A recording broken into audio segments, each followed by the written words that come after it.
Lucknow basic शिक्षा विभाग उच्च प्राथमिक विद्यालयों में तैनात 27,555 अनुदेशकों के साथ अत्याचार शोषण के खिलाफ कर्मचारियों का बेसिक शिक्षा निदेशालय पर प्रदर्शन।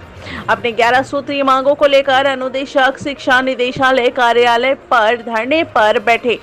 महिला अनुदेशकों की जिस जनपद में शादी हुई है उसी जनपद में प्राथमिकता के आधार पर किया जाए ट्रांसफर। नियमितीकरण होने तक तत्काल प्रभाव से 12 माह के लिए सामान्य कार्य सामान्य वेतन की व्यवस्था लागू की जाए। आनंद साहू की खास रिपोर्ट। क्या मांगे हैं आप लोगों की आज शिक्षा निदेशालय पे आप लोग धरने पर बैठे?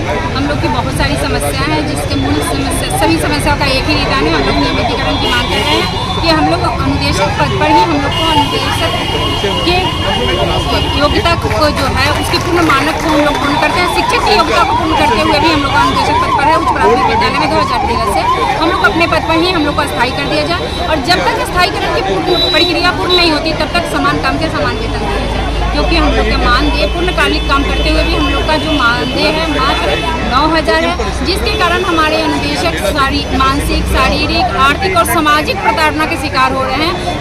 आज सबसे बड़ी विकट समस्या है महिलाओं के साथ जो 2013 से कुंवारी थी, शादी होने के बाद उनका गृह जनपद बदल गया है, उनका सरनेम बदल गया है, लेकिन उनको अंतर जनपदीय ट्रांसफर नहीं मिल रहा है। यह कहकर कि इनके जियो में नहीं है, जबकि राज्य गवर्नमेंट स्वतंत्र है मानवता के अधिकार के अनुसार, सत्ता के अधिकार के अनुसार कि ये हम लोग को कोई वित्तीय बाहर नहीं आना है अंतर जनपदीय करने में। अनुदेशक को अनुदेशक के गृह जनपद में पहुंचा दिया जाए अनुदेशिका को जहां उनका ससुराल है, वरना उनका परिवार टूटने पर लगा हुआ है, उनका आत्मसम्मान दांव पर लगा है। जो मैं 10 साल से इन्होंने अपने जीवन का दे चुके हैं इस विभाग को, आज उनको नौकरी छोड़ने पर विवश है। पारिवारिक स्थिति ऐसी नहीं है कि इस नौकरी को छोड़ने के बाद वो पति पर भरण पोषण कर ले, क्योंकि भूखमरी की कगार पर 9,000 में इनका परिवार भी नहीं चल रहा है, फिर भी ये करने पर मजबूर है। एक दिन की छुट्टी ले रही है तो 300 की जो मानदेय है वो कट जाते हैं।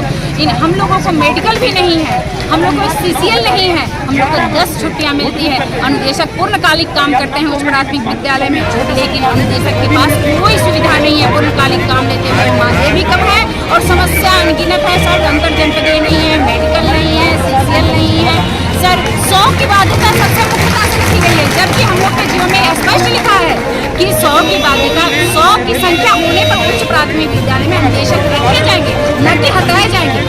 जबकि जैसे 99 संख्या होती है उसका वजह बताया जाता है अनुदेशक, शिक्षक नहीं अनुदेशक को बता के उनका ट्रांसफर उसी जनपद में 90 किलोमीटर 120 किलोमीटर कर दिया जाएगा।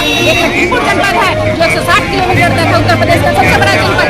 यदि उनका 99 संख्या होता है तो उसको सरप्लस में डाल के उसकी नियुक्ति 70 किलोमीटर। आप बताइए कि 70 की 9,000 के मानदेय में 70 किलोमीटर 120 किलोमीटर क्या कोई जाकर शैक्षणिक किस तरह से दे रहा है?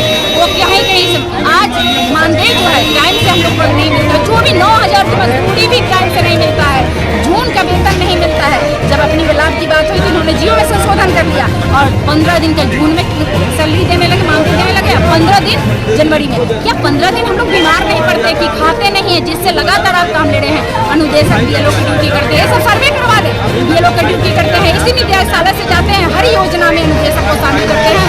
अनुदेशक इसी 9,000 में पूर्ण मनोयोग से कार्य कर रहे हैं। BLO की ड्यूटी जनगणना